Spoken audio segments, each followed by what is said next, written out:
Donning of personal protective equipment. I already performed hand washing and I am ready to do the donning.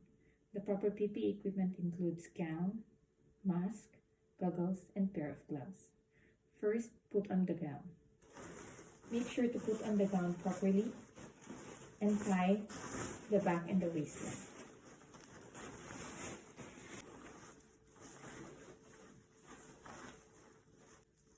Second, put on the face mask. Make sure to only hold the loop of the mask, pinch on the nasal wire part, and then extend the face mask under your chin, protecting both your nose and your mouth.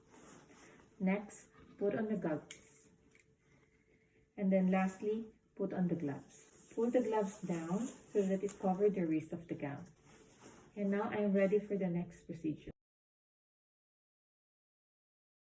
Sanitizing of the critical instruments. This is the checklist that I will be using to do the sanitization. Always perform hand washing and wear the proper PPE for the procedure. It is to protect your body and eyes from any splashing. Wear heavy-duty gloves if cleaning sharp instrument. Prepare all the equipments needed for the procedure. As soon as possible, rinse any instrument with cold water or disinfectant to easily remove any debris or tissue. So open the faucet and run the cold water. Take out the brush and apply the soap. The first instrument is the mayo scissor. Make sure to scrub inside any edges, serrations, and all the surfaces, because scrubbing removes tissues and debris from all the areas of the contaminated instrument. Then rinse well with hot water, because hot water will help to remove all residues, aid in drying process, rust, and water spot will be avoided. Make sure to completely wash the instrument. Then place the wash instrument into a muslin or disposable paper towel. Repeat the process for all the remaining instruments. The second instrument is the mosquito forceps. So clean all the edges, serrations, and all the surfaces. Then rinse with hot water and make sure to remove the soap or detergent completely and put in a dry paper towel. The last instrument is the scalpel. So same thing, scrub the edges, the serration. Then after the last instrument, discard the brush into the waste container. Then rinse with a hot water to make sure the soap is completely removed. Then place in a paper towel and turn off the faucet. Dry the instrument with the use of disposable paper towel or muslin, because wet instrument may rust or corrode. Check the instrument to ensure that they are in a working condition.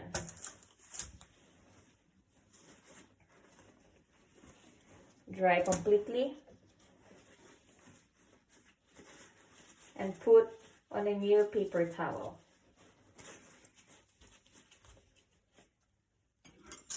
Sure to clean the area and remove the used paper towel. Remove your PPE and do hand washing. Thank you. Removing the personal protective equipment or doffing. First, remove your gloves. Grasp the palm area of the gloved hand and peel off the first gloves. Slide the finger of the ungloved hand from the wrist to remove the second gloves. Then throw the used gloves to the waste container. Second, remove the goggles. Third, remove the gown. Unfasten the tie and pull away from the neck and shoulder by touching the inside of the gown only, because the front and sleeves of the gown are contaminated. Then turn the gown inside out and roll into a bundle and discard into a waste container. Lastly is to remove the mask. Make sure to only hold the earlobe and discard in a waste container. And then perform hand washing. I'm going to perform disinfecting the instrument. Now all the dried instruments are ready for disinfection, but first you have to do hand washing. And then prepare all the instrument to be soaked in a chemical solution. The chemical solution that I use is Cyrex.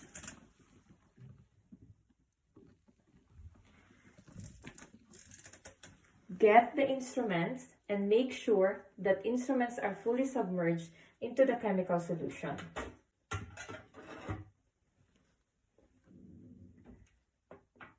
Then soak the instruments for 12 minutes. Cover and label the container and make sure to put the time of immersion. When the time is up, always perform again the hand washing before preparing the instrument for rinsing. Now it's already 12 minutes. We're now going to rinse the instrument. Rinse the instrument with the use of sterile water and make sure that the chemical use is completely removed.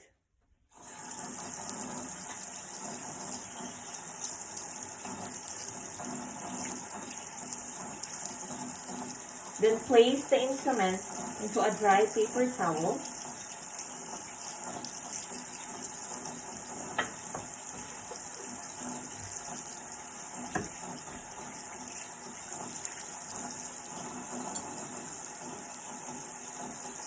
Then let the instrument dry and prepare for the next step. Wrapping of the instrument. This is the next step after drying the instrument. Preparation for sterilization. But first, you have to perform hand washing and then prepare all the needed materials. The materials are gauze, muslin for wrapping, chemical indicator tape, the dried instrument, and the marker for labeling. So first, you have to open the muslin wrapper and then check all the instruments for any damage, rust, or nicks.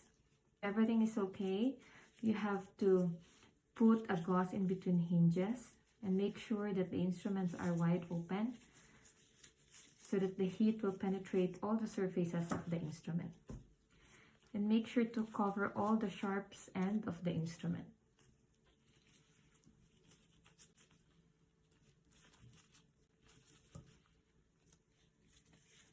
Do the same thing with the other instrument that has sharp edge.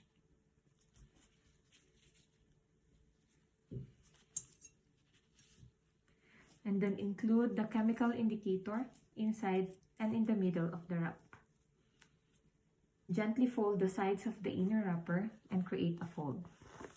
This way, it ensures an easy access and opening of the sterile instrument without contamination.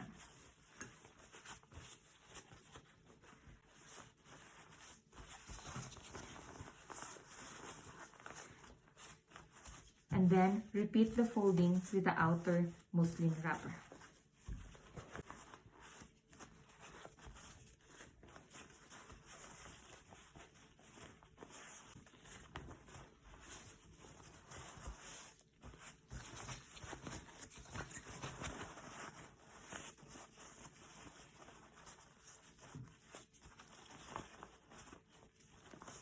And then secure the wrapper with the use of chemical indicator tape and make sure to fold the edge of the tape.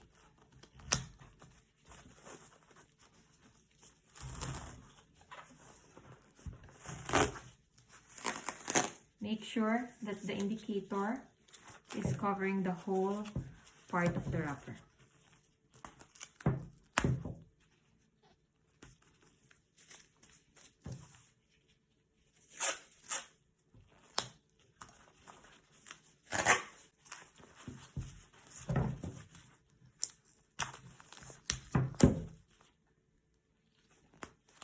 The last step is to label the wrap instrument before sending for sterilization.